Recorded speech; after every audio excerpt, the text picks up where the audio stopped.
고전무예라는 개념을 초점을 두고 이런 공부를 처음 해봅니다. 저는 처음 해보고 강의 너무 잘 들었습니다. 듣는 것만으로도 전율입니다.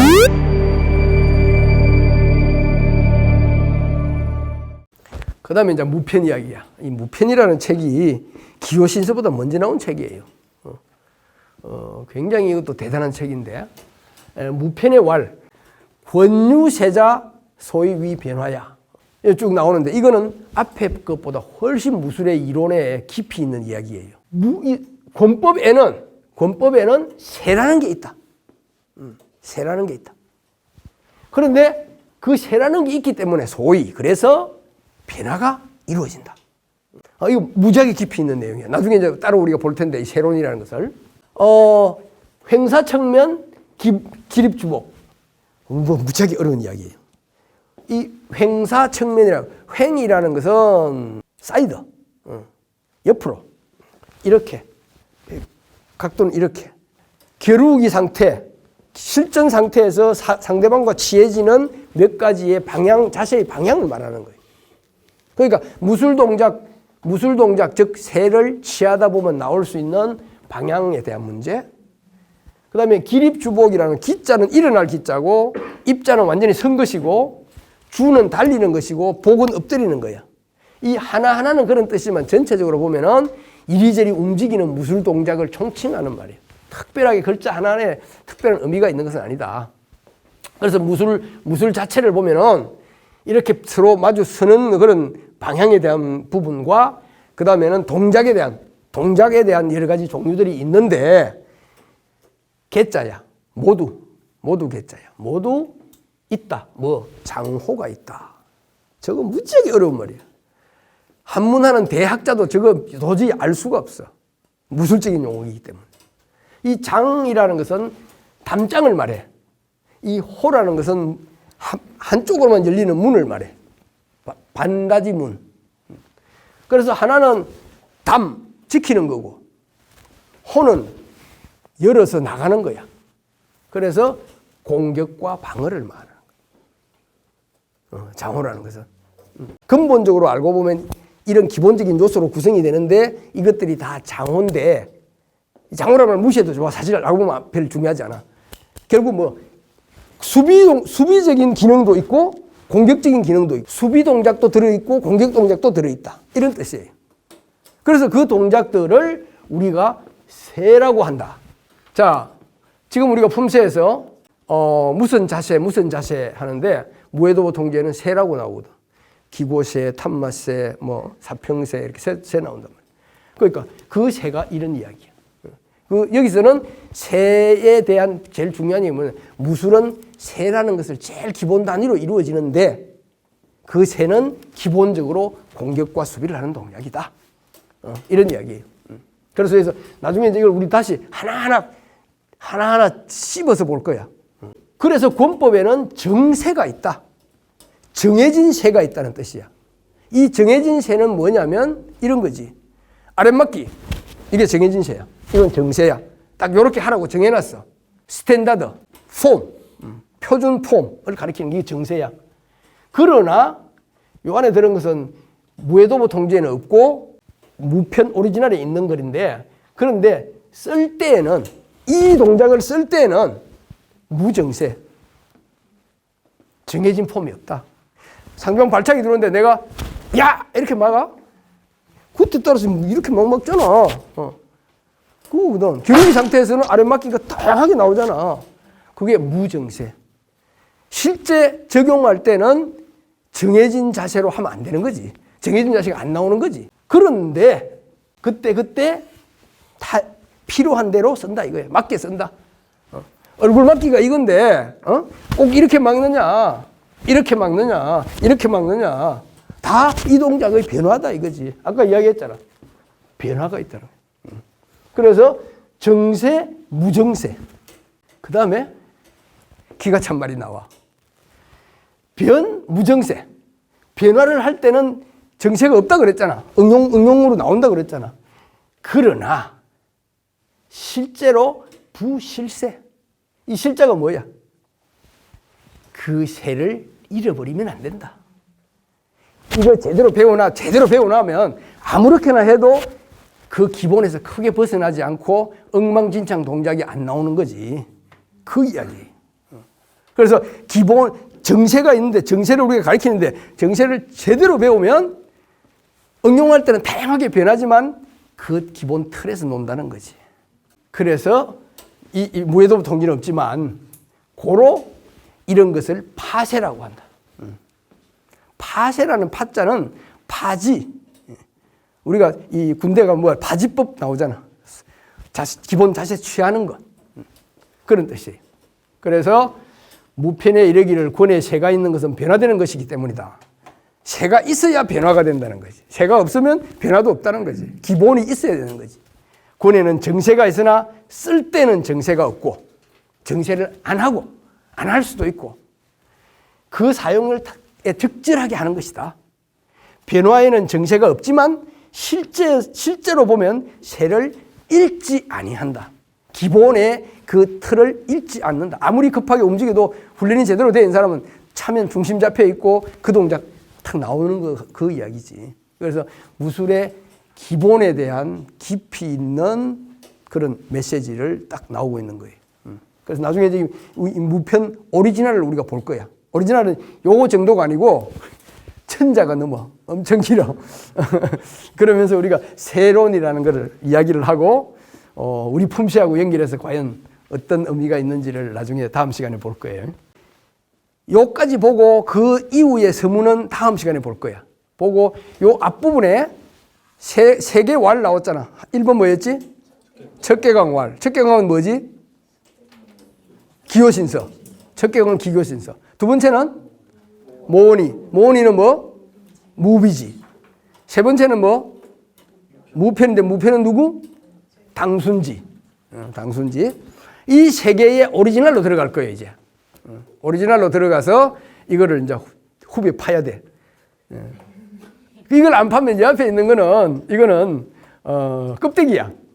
그냥 요것만 알아가지고 다 알았다 그러면 이거는 껍데기만 하는 거예요. 무해도보 통지는 여러 가지 책을 참고를 했는데 무해제보는 80% 이상이 기호신서만 참고했어. 다른 걸 볼 여유가 없었어. 90% 이상. 근데 이제 이 무해도보 통지를 만들 때 이덕무하고 박제가가 누구야? 이덕무, 박제가 그러면 여러분들 중고등학교 국사책에 다 나와. 어떤 사람이었어? 실학자야. 실학자. 그 다음에 또 혹시 기억나는 게 있으면 규장각 검수관이야. 규장각이 정조가 만든 국립도서관이야. 어마어마한 책을 모았어. 그때 책 모으려면 어디 가야 돼? 북경 가야 돼. 중국 책을 많이 갖다 놨는데 그 책을 아무나 못 봐. 상당히 많은 책들을 전부 다 클래시파이드 다 해놨어. 이 기밀로 다 해놨어. 병서 뭐 이런 거 다 기밀이야. 왕이나 뭐 허락 없으면 못 봐. 그런데 이 두 사람에게는 모든 걸 다 보게 만들어. 정조가 다 풀어준 거지. 그래서 비서들을 다 보는 거지. 그러면서 무술에 대한 책을 이 무해도부 통제를 만들 때 참고문을 충분히 보는 부분이 나와요. 그게 이제 인용 서목에 아까 보면 나오는데, 자, 이제는 기호신설을 알기 위해서 우리가 척계강을 할 텐데, 척계강은 중국의 이순신이다 이렇게 보면 돼. 척계강은 남쪽에 내려가서 왜구를 다 정리하고, 그 다음에는 다시 올라와서 북쪽에 올라와서 북쪽 오랑캐까지 다 정리한 사람. 굉장히 인기가 높고. 영화 드라마도 많이 등장하고 뭐 무술 이야기에도 많이 등장하는 사람인데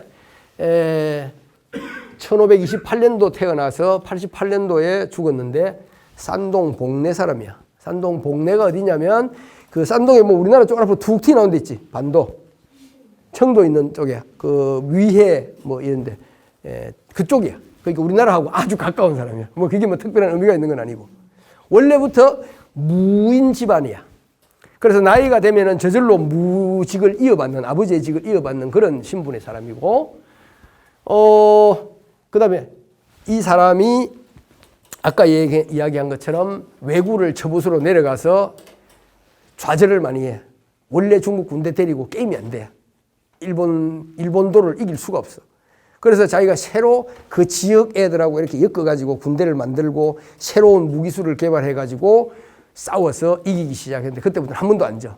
그래 왜구를 막 싹 쓸다시피 해. 그래서 자기가 양성한 군대를 척가군이라고 그래. 내가 양성한 군대는 양가군 이렇게. 이 척가군이 한 일 중에 제일 중요한 부분이 뭐냐면 일본 무기에 대한 대응책이에요. 2000년, 3000년 중국의 무술이 발전해 왔는데 일본도에 다 작살이 나버려. 그걸 이 중국 사람들이 절절히 깨달아. 명나라 시대 때 왜구들이 들어와 가지고 금법으로 중국 놈들을 군대를 다 죽여버리니까 중국의 모든 사람들이 첫째는 적을 어떻게 막느냐, 둘째는 적을 어떻게 배우느냐. 그래서 모든 것이 일본 금법으로 다 바뀌어져. 근데 그걸 이제 이름을 바꿔갖고 저거식으로 해갖고 쌍수도 두 손으로 잡는다고 뭐 그런 것도 있고, 그 다음에 외도 자체도 외금법 뭐 이런 거 많이 나오고, 심지어 창법이라든지 일본어로 니기나타라고 그래서 이제 협도, 언을, 청룡 언을도 같은 거 그런 것도 일본에서 이제 전쟁에 많이 쓰는데 그런 것들이 다 유행을 하게 돼요. 그래서 이 척가군은 두 가지. 하나는 일본 무기 체계에 상대하는 무기 체계를 만들어서 등패, 낭선, 당파 이런 무기가 이제 개발이 이루어지고, 한편으로는 외금 자체를 배워서 자기화하는 과정, 그것이 있어요. 그래서 중국 무술사에서 일본 무기술에 대한 스트레스와 그것을 돌파하기 위한 두 가지 방향의 노력, 반대되는 대응 무기를 개발하고 그 다음에 일본 금도 자체를 받아들이고, 그게 이 명말청까지 그 이후에 중국의 이 무예를 거의 흐름을 좌우하다시피 하는 게 돼. 그 다음에 아까 이야기했던 거, 이 척가군 혹은 절강병법 혹은 기요신서 다 같은 말인데, 그것이 선조대왕과 우리나라를 완전히 그것이 빠지게 만든 것은 평양성 전투에서 명나라 군사한테 설명을 들은 거지. 저쪽 전술과 저쪽 기술과 저쪽 전법이 일본을 상대하는 거다 하니까 이제 선조가 이걸 배우려고 그렇게 노력을 했던 거고, 그 다음에 그 당시에 중국의 남방에서 왜구하고 싸운 사람 중에서 무술적으로 중요한 사람들은 당순지예요. 무펜을 만든 당순지, 그 다음에 하량신, 정약정, 여기 안 나오는데 유대유라고 유명한 사람이 있어. 그 유대유는 곰법과 창의 대가인데 척계공보다 선배야. 같이 서로 기술도 주고받고 막 이런 관계. 그 당시 다 스타들이야, 이 사람들이. 요즘 같으면 막 유튜브 난리 난 그런 사람들이. 자, 기요신서를 만드는데 관에서 출판을 하기도 하고 개인이 출판을 하기도 하고. 그러면 목판 인쇄, 금속 활자 뭐 인쇄하는데 그 나올 때마다 무슨 반, 무슨 본, 무슨 본이 되는 거예요. 그래서 그 본마다 내용이 달라져. 왜? 글자를 빠지거나 들어오는 것도 있고 편집도 달라지는 게 있고 뭐 이런 게 있어. 그래서 판본마다 판본끼리 중국의 고전 논어 뭐 맹자 주역 다 판본 싸움이야. 근데 이거는 판본 말고 또 다른 문제가 하나 있어. 척계광 자신이 처음에는 14권짜리를 지었어. 또 중간에 18권을 만들어 개정을 해. 그러다가 마지막에 또 14권으로 또 바꿔. 그때마다 달라. 어떤 데는 권법이 있고 어떤 데는 권법이 없고. 자, 기요신서는 왕세정본, 이제 본자 이야기 많이 나오는데 왕세정본이라는 스탠다드에 18권으로 되어 있어. 이렇게 쭉 되는데 그 중에서 10, 11, 12, 13, 14 요게 무술이야. 나머지는 전부 편제, 군대 편제에 관한 거라든지 행정 시스템에 관련된 거라든지 뭐 이런 이야기들, 군법에 대한 이야기라든지 뭐 그런 거예요. 자, 기요신서 공경첩요, 권경이라고 하기도 하고 오리지널 이름은 권경첩요인데, 첩요라는 것은 민첩할 첩자의 핵심적인 요 이런 건데 빠른 뭐 핵심 뭐 이런 뜻이야. 그래서 권법에 대한 핵심적인 내용이 들어있는 경전이다, 뭐 이런 뜻으로 권경첩요라고 썼는데, 나도 중간중간에 권경이라 쓰다가 권경첩요라 쓰다가 왔다 갔다 할 거야. 두 개 결국 같은 말이에요. 저게 이 권법, 권술, 중국 이 맨손 무술 전체에 가지고 있는 의의가 무지무지하게 커. 요 권경편, 권경처벌편 같은 거라고 그랬지. 보면은 제문, 권법, 해설이라는 뜻이지. 해. 그 다음에는 서법, 해라고 해가지고 권보, 실제 기술 설명 1, 2, 3으로 되어 있는데 요거는 1이라고 할 수도 없어. 그냥 앞에 그냥 인포메이션 하나 적어 놓은 거야. 그리고 오리지널 큰 거는 하나, 두 개야. 이론편, 실기편. 이게 원문이야. 몇 자? 517자. 중간에 점도 없어. 오리지널은. 그냥 이대로 통째로 나와요. 여기 다 점을 쳐놨는데. 자, 그래서 요게 뭐냐면 아까 이야기했던 해제. 아까 그냥 책 앞에 간단하게 인포메이션 적어 놓은 거. 이 기술은, 이 무예는, 즉 권법은, 실제 병사들한테 별로, 관련이 없는 것 같다. 그렇지만 여력이 있으면 창술, 칼, 이런 거 하다가, 여력이 있으면 당연히 해야 된다. 그리고 억지로 할 건 없다. 이 강자라고 했는데 강자 힘센 사람을 말하는 게 아니고 억지로라는 뜻이에요. 억지로 할 필요 없다. 그래서 일반 병사들에게 강요할 것이 아니고 사정을 보아서 하면 좋다. 그래서 이 권법편을 여러 무예의 마지막 부분에 둔다. 이게 이제 아까 이야기했던 권법은 모든 것에 뭐라 그랬어? 기본이 되고 중요하다고 했는데 여기를 보면은 별 중요하지도 않아가지고 그러나 혹시 필요할지 모르니까 끝에 살짝 붙여둔다 이런 뜻이거든. 그래서 애매한 이야기야. 근데 생각해보면 척계광이 그 책을 쓰는데 중요한 것은 군인들이니까, 군대니까, 병사훈련용이니까. 그래서 이렇게 해서 무문이라는 게 이건 좀 무술적으로 좀 소질이 있는 사람, 관심이 깊은 사람 그런 뜻으로 보면 돼. 거기에서는 해야 되지만 일반 병사들한테 이게 그래서 시간 있으면 해고 시간 없으면 급하니까 창칼 익히라 이런 뜻이에요. 1번 아까 우리가 본 거잖아. 이 권경의 서론에 있는 그 긴 517자 중에서 박제가 하고 이등문은 요것만 딸랑 떼운 거야. 뒤에 건 다 버려버린 거야. 버린 게 아니고 못 넣었지. 그 당시에 우리나라 무예계의 수준에 다 넣으면 너무 어려워지니까. 그리고 그 나름대로 박제가 이등문이 생각할 때는 이게 핵심인가? 이렇게 생각했을 것 같은데 우리가 볼 때, 내가 볼 때 너무 아쉬운 거지. 그때 뒤에 게 들어왔어야 되는 건데 그게 안 들어오니까 그 이후에 우리나라에서 무예에 대한 이해도가 깊어지지 않았다는 그런 아쉬움. 권법을 배우면 신법은 활발하고 편안해야 하고 수법은 날카롭고 빨라야 되고 각법은 가볍고 안정돼야 하고 진태는 적절해야 된다. 하나. 그래서 신법 활편, 수법, 각법, 진태. 자, 신법이 뭐야? 무예의 신법이 뭐야? 몸을 부드럽게 하고 편하게 하고 어떤 자세, 어깨가 떨어져야 되고 뭐 이런 운동을 제대로 무예를 제대로 하기 위해서는 몸이 어떤 상태에 있어야 되는가? 그게 주로 신법의 핵심이에요. 그 다음에 수법은 뭐겠어? 손날림. 그러니까 중국 무술에 수법 나오면 주로 뭐냐면 권, 장, 추, 고, 뭐 이런 거 나와. 무기 형태에 대한 이야기 많이 나오지만 결국은 여기서는 넓게 손을 전체적으로 움직이는 공방의 동작 전체를 말하는 거지. 그 움직이는 요령, 기본적인 요령. 각자가 뭔 각자야? 다리 각자거든. 다리 각자. 각법은 다리인데 이걸 그럼 뭘까? 발차기일까? 아니야. 이때는 자세. 그 다음에 진태는 들어가고 나가니까 보법, 스텝, 이런 뜻이에요. 그래서 신법, 수법, 각법, 진태, 보법. 그래서 중국 무술의 용어에서 자세와 이동은 따로 분류를 합니다. 그래서 자세는 고정적인 걸 말하고 보법은 움직이는 거. 퇴가 비등이라고 하는데 비등은 뛴다는 거, 뜨는 거, 날라서 뜨는 거.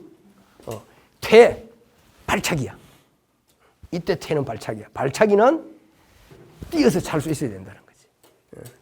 그때부터 발차기는 뛰어찬다는 의식이 있었고, 그래서 그 오묘함, 뛰어서 차는 데에 발차기의 오묘함이 있다. 그런 뜻이야. 그 다음에 전번도삽.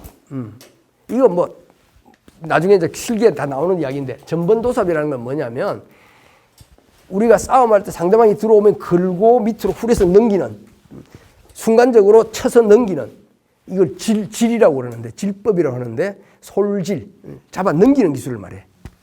그거는 맹렬해야 된다는 거예요.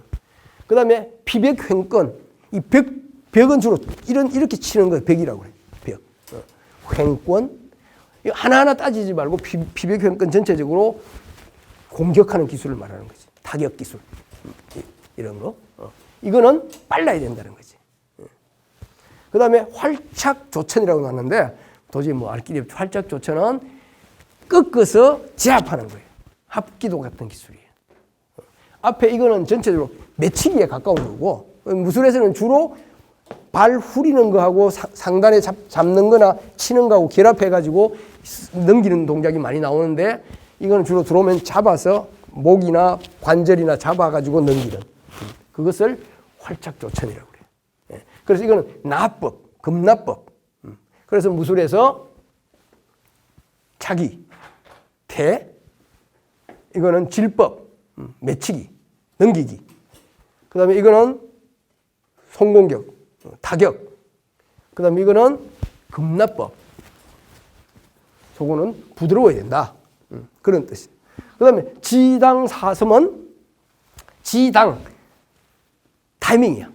공방의 타이밍, 막을 때와 내가 때릴 때와 반격할 때 타이밍을 제대로 알아야 되고, 사섬이라면 섬자가 피한다는 뜻인데, 비슷하게 피한다는 뜻인데, 무술의 진정한 경지에 가려면 뒤로 피하거나 이렇게 하는 것이 아니고, 공방 속에서 비껴 피해가지고 자기가 주도권을 잡아서 반격할 수 있는 적절한 위치로 갈 줄 알아야 된다는 거지. 그런 뜻이에요. 그래서 타이밍 제때 알아서 미묘하게 피해서 땅 잡아야 되는 거지. 그래서 받아차기 할 때 그대로 나오는 거잖아. 지당사섬. 다시 돌아보면 이 이야기는 결국 뭐냐면, 무술 동작의 어떤 그 포인트, 그런 포인트, 요거 할 때 이게 중요하고, 뭐 그런 이야기예요. 근데 우리는 좀 더 편하게 보려면 멍뚱거려서 미묘하고 맹렬하고 빠르고 부드러운 거 다 필요한 거잖아. 그렇게 좀 편하게 볼 수도 있어요. 퇴법 차기다. 전번도삽, 질법이다. 넘기는 거다. 그 다음에 피백형권, 타법, 치는 거다. 그 다음에는 활착조천, 나법이다. 요 네 개가 퇴질타나가 결국은 무술의 핵심적인 기술 요소라는 거지. 다시 돌아가면 옛날에 수박이라는 게 퇴질타나로 이루어져 있던 것이다. 맨손 무술의 기본적인 게, 그러니까 우리가 지금 경기화되면서 특수한 기술의 한 영역으로 자꾸 태권도를 몰아가고 있는데, 원래는 이렇게 퇴질타나가 다 있는 거지. 유도에도 옛날에는 때리는 타격 기술이 한 파트가 있었어요. 그런데 경기화되면서 한쪽으로 자꾸 몰아지니까 매치기하고 뭐 이쪽으로 다 가버리잖아. 마찬가지로. 그래서 지금 여기서는 우리는 이런 용어들이 결국 이런 기술적 영역을 말한다 하는 것으로 정도만 이해를 하고, 구두점의 차이에 이렇게 차이 나는 것은 여러분들은 살짝 넘어가도 좋아요. 요 세세상성, 요게 무술사적으로 제일 논란이 많고 제일 중요한 한 구절이야. 척계광이 뭐라 그랬냐면, 그래서 앞에 한 이야기를 다 이제 그래서 무술이 그런 기술적인 특성이 있기 때문에 그래서 선택했다. 누가? 내가라고 보는 거지. 이 내가라고 보느냐, 우리가라고 보느냐, 누가라고 보느냐 완전히 다른 거야, 해석이. 그러나 내가 선택했다. 그 권지선자, 권법 중에서 좋은 놈을 32가지를 내가 골랐다, 이런 뜻이에요. 자, 여기서 한 가지. 지가 진짜 32가지를 여기서 요거 요래 골랐느냐? 아니면 원래 송태조 32세 장권이 있는 것을 좋은 거라고 골랐느냐? 땅 갖다 놨느냐? 이게 문제야. 그게 문제. 정말 척계광이가 골랐느냐? 척계광이가 그만큼 맨소무술 잘했느냐? 이런 여러 가지 이제 의문이 이 속에 들어있는 거예요. 그러나 대개의 정설은 척장군이 여러 가지 무술 중에서 32개 기술 동작을 모아가지고 하나의 걸 만들어서 그거를 32세 장권이라고 했다 이거지. 그 다음에 어려운 게 세세상성. 각 세마다 서로 연결된다는 뜻이에요. 뭐가 생각나요? 세세상성하면. 각 동작마다 연결시켰다. 그럼 뭐야? 품새? 품새 생각나잖아. 그런데 기호신서에서는 품새 형태로 안 써놨어. 땅땅 1번 기술, 2번 기술, 3번 기술, 4번 기술이야. 무해도 동기는 1에서 2에서 3에서 연결이 화살표로 연결돼. 기호신서는 칸마로 연결이 돼. 그 차이가 있어. 그러나 이때 세세상성은 그럼 무슨 말이란 말이야? 이거는 사용을 할 때 탐마세에서 기고세로, 기고세에서 요단편세로 이렇게 연결해서 쓰여진다는 뜻이라고 보는 거지. 연결해서. 연결해서 쓰여진다. 근데 그것도 사람 따라 해석 다를 수 있어. 이때 이미 척계광 머릿속에는 연결 품새처럼 돼 있는 거 아니냐. 이런 생각을 할 수밖에 없어요. 그런데 주 해석은 방금 앞에 내가 이야기한 것처럼 32세 골랐고, 그 다음에 콤마고, 연결이 아니고 콤마고, 그 다음에는 세세상성이라는 뜻은 독립적으로 각 동작끼리 연결이 이루어지면서 사용된다. 이런 뜻이에요. 변화는 무궁하다. 보면 단순한 것 같지만 이 속에 변화 무궁한 게 막, 왜? 동작끼리 막 연결이 되면서 변화가 막 만들어지니까. 변화가 무궁하다. 그래서 사람이 알려고 살펴보려고 해도 못 보는 거, 알 수 없는 거, 우리가 알려고 해도 알 수 없는 세계, 그걸 신이라고 한다. 신이라는 건 신묘하다 이런 뜻이에요. 신묘하다. 그래서 무술은 신묘하다 이 이야기예요. 자, 오늘 이게 마지막 이제 파트쯤 될 텐데, 이것도 내가 한 3년 나를 못 살게 굴었던 문장인데, 권술로 치는 것은 알 수 없다라고 했어. 그래서 신뢰 부지 어미. 요거는 뇌, 천둥 치는 거, 내성. 내성은 갑자기 팍 울리기 때문에 우리가 길을 막지를 못하잖아. 이미 듣고 나서 길을 막는단 말이지. 그러니까 이 권법에서 주먹으로 때리는 것은 너무 빨라가지고 알 수가 없다는 거지. 알아채릴 수 없다는 뜻이지. 그래서 소위 불초불가. 즉 불초불가가 뭐냐. 결국 초가라는 것이 방어를 막는 걸 말하는 거예요.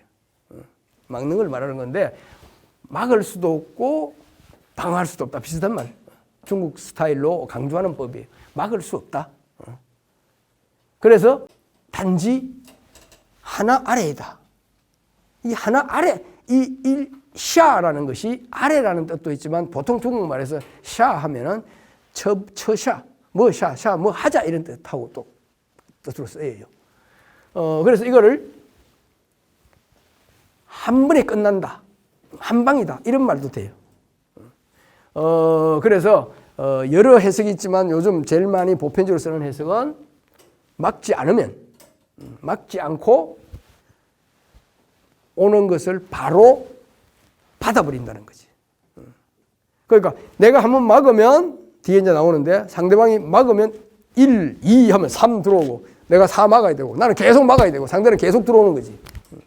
그게 막으려고 하면 10번 공격을 받는다는 거지. 그래서 이게 대해서 중국 무술계에도 이렇게 해석 저렇게 해서 해석이 좀 다양하긴 한데, 대체적으로 요즘은 이렇게 좀 정리가 되는 것 같아요. 그 다음에 박기광학, 많이 배우라는 뜻이야. 넓을박, 넓을광, 많이 기억하고 많이 배우라. 그러니까 무술을 다양하게 널리 공부를 넓게 해라. 그래서 다산을수, 이 수완이라는 게 이 수완, 산 중국말로 생각하다는 뜻이에요. 계산하다는 뜻. 서로 생각하다. 그러니까 생각이 많으면, 생각을 많이 하면, 연구를 많이 하면 이길 수 있다. 그런 뜻이에요. 생각했던 것보다 이 두 번째 시간은 3분의 1밖에 못한 것 같아. 역시 한문이 어려운 모양이야. 오늘 하여튼 여러분들 고마워요. 네, 인사하고 마무리하겠습니다. 자, 열강을 해주신 뜨거운 박수로 마무리하겠습니다. 감사합니다.